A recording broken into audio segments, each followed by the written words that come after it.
Hello everyone, hello, welcome back to the channel. My hair is a bit of a mess today. It's a bad hair day, we'll ignore it. But today, we're going to talk about Controversy, the fourth studio album by Prince. Now, I've just got done listening to this for the millionth time. I absolutely adore this album. It's definitely my favourite of all his ones pre-1999, as in the album 1999, not the year. This is brilliant, and we're going to get into it, but first, just some weird Robin-related news.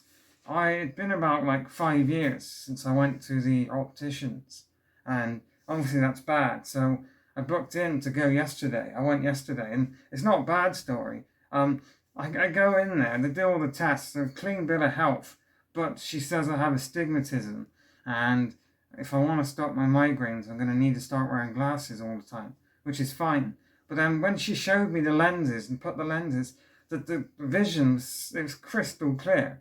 I could not believe my eyes, the difference in just being able to see properly. I didn't even know I had a problem until she showed me those lenses, and that was crazy. But anyway, back to Prince.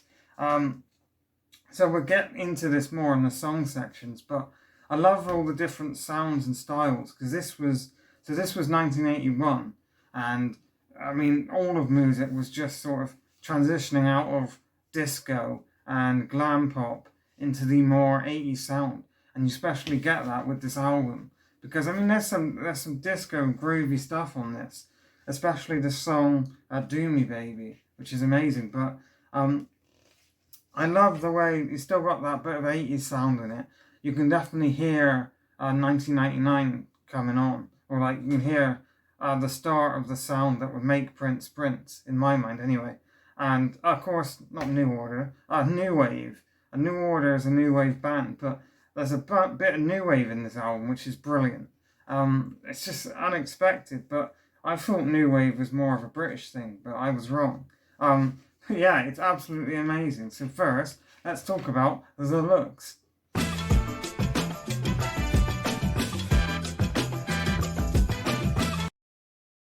I love this album cover with the controversial headlines in the background, and I love that satin coat with the pins or studs on it. That is beautiful and really fucking cool, especially the rude boy.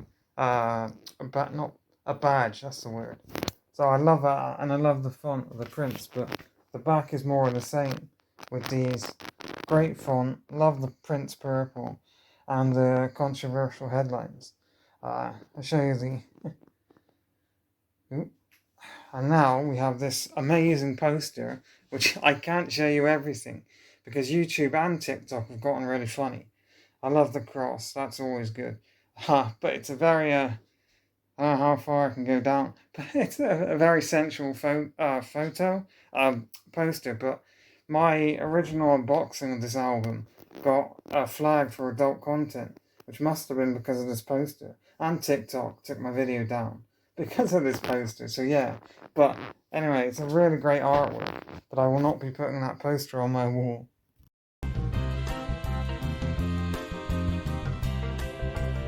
So, the songs, I mean, you can probably tell that those first two clips were recorded on Saturday. It's now Tuesday. When I said I had technical difficulties, I really meant it. But yeah, I'm going to finish this video if it kills me. So, the album starts off with the longest song, Controversy, in the title track, which is honestly becoming one of my favourite Prince songs. And this is becoming one of my favourite Prince albums. I love the use of new wave, and that mix with the new wave and the bass lines for that 70s funk sound is just phenomenal. It's a really, really upbeat, catchy song with different layers and sections to it. I love when the instrumentation sort of calms down a bit and then Prince goes into a prayer. It's brilliant. And then I love the closing bit of the song where he's saying, everybody calls me rude. I think everybody should be nude. Just a funny little Prince thing. A lot of his songs are full of things like that, and it's brilliant. The lyrics are great as well, where he talks about all these different things, and I believe it's, he's becoming super popular. So people are questioning him, do you believe in God? Are you straight? Are you gay? Are you black? Are you white? Are you this? Are you that? And he's saying that some of these things might be controversial, and he's fed up with. So as Prince was gaining more popularity, he was supposed to become this sort of black teenage icon, and this is something I've read online, so take it with a grain of salt. But because he was supposed to become this black icon, he wasn't supposed to go into the more sexual themes that he would go into, so hence why it's called Controversy. And his previous album, Dirty Minds, I believe that got him in a lot of trouble as well. But you had Michael Jackson, who was very family friendly, and Prince really didn't want to be family friendly, as evidenced by this album. And the next song is Sexuality, which is so catchy and upbeat. I absolutely love it. And then the third song on side one is Do Me Baby, which sort of brings the tempo and the flow down for this funk 70s sound. It's very sensual, it's very slow. The groovy bass line is phenomenal. Absolutely love it. And I adore the end of the song. It's hilarious. It's just Prince having sex, I assume. It sounds like sex, and it's fantastic. And I spoke about this a few times, but the way Prince can have a sex scene in an album and not have it sound weird or cringy or horrible, that's, it's a testament to how good he was as an artist. Certain other artists and bands who have done songs about sex have been really creepy, and I won't get into them right now, but yeah, there are some really, really creepy ones out there. Private Joy is an amazing song. Again, really, really upbeat, and I love the guitar riff at the end. Those roaring guitars, getting into a bit of a rock sound as well, are amazing. The shorter song, Ronnie Talk to Russia. So Ronnie is Ronald Reagan, and he's essentially saying, don't blow up my world. This was 1981, I think, and obviously the Cold War was in full swing. So he's basically begging Ronald to talk to the USSR, that don't blow up my world, and that must have been scary. I mean, we still today live with the threat of war, but back then, in the Cold War, that must have been terrifying. I was born in 97, so I missed all that, but Let's Work, again, really catchy, really upbeat, absolute fantastic song. Annie Christian, it's a really catchy song, and the lyrics are really deep, and I'm not sure, I should have really searched it up, but I'm not sure if Annie Christian is a real person, or must be a real person. Prince sings about how she had gone to black neighborhoods and killed black children, and then she claimed she was insane. But if you claim you're insane, everybody just shouts electric chair. Now, it's a really deep and introspective song.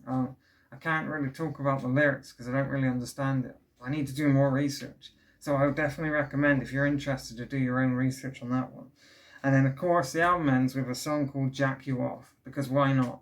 It's a really catchy, upbeat song that ends with this explosive guitar riff and just this great climax to the album. Now, I'm assuming that a song called Jack You Off, where it sounds like Prince is singing in the perspective of his, and the perspective of his suitor, of his partner, who is jacking him off. And, the climax of the song, it has to be where he, it's going to be crude, where he does climax. In conclusion. So in conclusion, this is becoming one of my favourite Prince albums. The reason why I recorded this, or reviewed this first, over his previous 3 albums is because I love it so much. His first 3 albums are very disco and soul and funk, whereas this album takes the great bits of those sounds and mixes it in with a bit of new wave and a bit of 80s pop that you would then see on his next album, 1999, which is a double album epic. And then, we get into his Revolution stage, which is amazing. Now, a good commenter on the channel, Art Collector, told me that it is his Rude Boy era. Well, that's what they call it, which is so cool. But he's just a really, really talented dude, and so cool. I've been watching a few interviews, and actually, back when it was on TV and it was coming out, I loved the TV show New Girl. I watched it quite a bit. Zooey Deschanel was beautiful. But anyway, I didn't realise Prince was on that show. And Prince actually was a huge fan of New Girl. And while he was touring, he'd been watching it. So I believe he contacted him and asked to be on the show. And they couldn't say no to Prince. And I need to go back and watch through that and see the Prince episode. But I didn't realise that was Prince. Because, I mean, at the time, I didn't listen to Prince. But that's brilliant. Yeah, I mean, absolutely fantastic album, and I cannot recommend it enough. I would give it an 8 out of 10 on my scale. Brilliant. Thanks for watching. I hope you enjoyed. Please subscribe if you did, and follow me subscribe for more Prince content and more content in general. New videos out weekly now. Thanks for watching, and I'll see you again soon.